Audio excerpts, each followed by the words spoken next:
I'm 25, and I think one of the loneliest experiences in a relationship is realizing that someone can hear your voice every day without ever really receiving what you're saying. Not because they're cruel in some obvious movie villain way. Not because they openly tell you to shut up. Not because they don't technically stay in the room while you talk, but because over time, you start noticing that your words land like background noise, while theirs are treated like something you're expected to study. That was the part that got under my skin first. The part that broke me came later, because once feeling unheard gets mixed together with anger, guilt, and the constant pressure to regulate someone else's reactions, it stops being bad communication. It starts feeling like your nervous system is being trained to disappear. My boyfriend's name is Adrian. He's 34. I'm 25. Yes, I already know what people tend to hear when they see those numbers. And before anyone jumps straight to the age gap as the sole explanation for everything, let me say this. That wasn't what hooked me in. It wasn't money, authority, or some fantasy of being taken care of. It was attention. When we first met, Adrian seemed like someone who genuinely noticed things. He remembered details. He asked thoughtful questions. He had this calm, self-possessed way of talking that made other people sound rushed by comparison. I was used to people half listening, interrupting, or waiting for their turn to talk. He didn't do that at first. Or maybe he did it better. Either way, in the beginning, he made me feel seen. That matters, because when the opposite started happening later, I didn't recognize it right away. I kept measuring the present against the version of him I met at the start. That's how people stay confused for too long. I'm someone who genuinely likes talking, not endlessly. Not for the sake of hearing myself, but because thinking out loud is how I connect. I care about ideas, markets, politics, sports, the weird little currents moving through the world. I know that's not everybody's ideal dinner table conversation, but I'm used to being interested in things people around me don't care much about. So if I'm dating someone, I don't need them to be fascinated by every topic. I just need them to be present. I listened to Adrian talk about things I didn't care about all the time. Work frustrations, gym routines, his cousin's business drama, which contractor had overcharged his parents, the history of some football rivalry I truly did not need a 40-minute lecture on. And I listened, because that is part of love, or at least I thought it was. Not performative listening, not nodding until it's your turn again. Actual attention. Meanwhile, when I talked about something I cared about, I started getting this strange, repeated sensation that I was somehow speaking into a room that looked occupied but wasn't. At first it was subtle. I would mention something, and he'd say, in the exact tone people use when they are checking whether a web page has loaded. Or I'd be halfway through explaining something and realize his eyes had shifted somewhere else, like he was waiting for me to finish being sound. Then I'd test it. I'd stop speaking in the middle of a sentence. Sometimes he wouldn't notice for a full 3 or 4 seconds. Which sounds minor until it happens enough times that you start feeling embarrassed for existing audibly. When I brought it up the first time, he smiled like I was being cute. He said, "That's not true. I always listen to you. Always." That word did a lot of damage in our relationship, because once someone tells you they always do something, your actual lived experience becomes this irritating obstacle they think you should help them clear. So now I wasn't just feeling unheard. I was feeling unheard and corrected for noticing it. The thing is, if that had been the only issue, maybe we could have fixed it. Maybe. But Adrian had another side that took me longer to understand because it didn't show up every day. When he got angry, or even just irritated, he had this way of changing the entire emotional climate of a room without needing to shout at full volume. Sometimes it was a sharp tone. Sometimes it was sighing like everyone around him had personally failed him. Sometimes it was muttering things just loudly enough that you had to decide whether ignoring them was safer than responding. When we started spending more time at his place, I noticed how much of my body was starting to organize itself around not setting him off. Not because I thought he would hit me. He wouldn't. That was never the fear. It was more like I could feel myself trying to stay on the right side of his mood. Talking at the right time, not talking at the wrong time, bringing things up gently, then more gently, then wondering why I was using customer service language in my own relationship. I didn't understand how bad it had gotten until his sister stayed with us for a while. Her name is Nessa. She was 23 then, younger than me, and she had just left a bad housing situation. The plan was for her to stay for a few months until she found something more stable. At first, I thought it would be fine. I even liked the idea. More company, a softer energy in the apartment. Maybe someone else to talk to when Adrian drifted into one of his emotionally unavailable moods. Instead, it became one of the clearest mirrors I've ever had held up to my face. Nessa was nervous around him.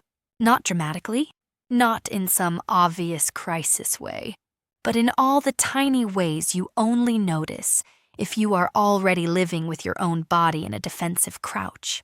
She paused before speaking, checked his face before finishing certain sentences, stayed in her room when he was in a bad mood. Once, when he dropped a plate in the kitchen and swore under his breath, she flinched so fast it felt involuntary. And I remember thinking, that is not how people move around someone they feel safe with. The unsettling part was how quickly my own brain tried to excuse it. He's stressed. He didn't mean anything by it. She's probably just sensitive. We all grew up around different dynamics. That's the thing about living around an unpredictable temper. You don't just adapt to it. You start becoming its publicist. One evening, all three of us were eating dinner together. Nothing special. Pasta? A cheap bottle of sparkling water. Background TV noise.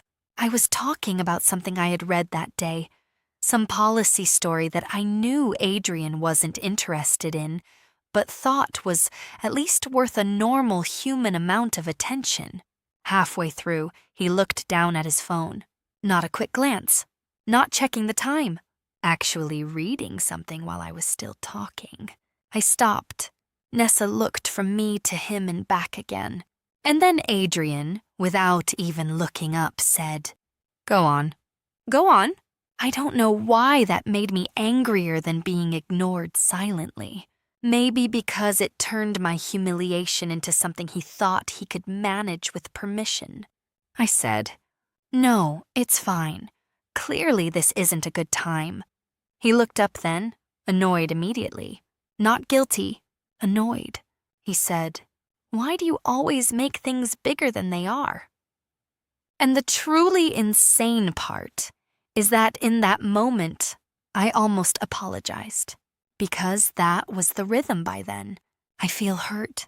He feels accused. I start managing the fact that he feels accused. My own feeling disappears under the paperwork. Nessa left the table soon after. Later that night, she knocked on the guest room door and asked if she had done something wrong. That question wrecked me, because she had not done anything wrong. She was just adapting to the emotional weather in the apartment, the same way I had been. Only seeing it in her made it harder to romanticize. She said something like, "It's hard to know when he's mad for real, and when everyone's just supposed to pretend he isn't." I still think about that sentence, Because that was exactly it. His anger always came with this expectation that everybody else should absorb the impact quietly, so he wouldn't have to feel judged for having it. The next time I tried to talk to him seriously, I was careful enough to make myself angry in retrospect. I told him I'd been feeling disconnected. I said I often didn't feel heard when I was speaking. I said the shifts in his mood were affecting the atmosphere in the apartment more than I thought he realized. I said Nessa seemed tense around him, and that maybe we all needed to think about what was happening in the house. He went still. That particular kind of still, that means the conversation is about to stop being about what you said and start being about your audacity for saying it. He said, "So now I'm the villain in my own home?" That wasn't what I said, not even close. But suddenly he was talking faster, sharply, saying he worked hard, paid most of the bills, and shouldn't be policed for having emotions. Saying I was always looking for a problem. Saying if people were tense around him, maybe it was because they were too sensitive, not because he had done anything wrong. There it was again, my hurt arriving in the room and somehow leaving, wearing his face. I tried to stay calm. I really did. I said, "This isn't about you having emotions. It's about everybody else living around them." Wrong line. Or maybe right line, wrong relationship. Because he pushed his chair back so suddenly it hit the floor hard enough to make me jump. Nessa came halfway out of the hallway, then froze.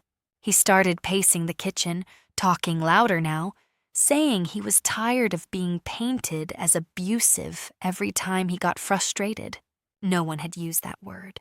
That was him, but once it was in the room, it stayed. He kept saying I never appreciated him, that I expected some impossible standard of attention and softness, that he couldn't perform emotional labor every second of the day just because I liked to talk. That phrase stuck with me, just because I liked to talk, as if wanting to be listened to by your partner was some eccentric hobby. The conversation ended the way those conversations always end when one person has more power and less self-awareness. With me crying in the bathroom, him cooling off enough to act like the whole thing had been regrettable but basically mutual, and Nessa pretending not to have heard any of it. The next morning he brought me coffee. Like that fixed anything. And because I had spent months, maybe longer, training myself to accept gestures in place of repair, part of me almost let it. Almost.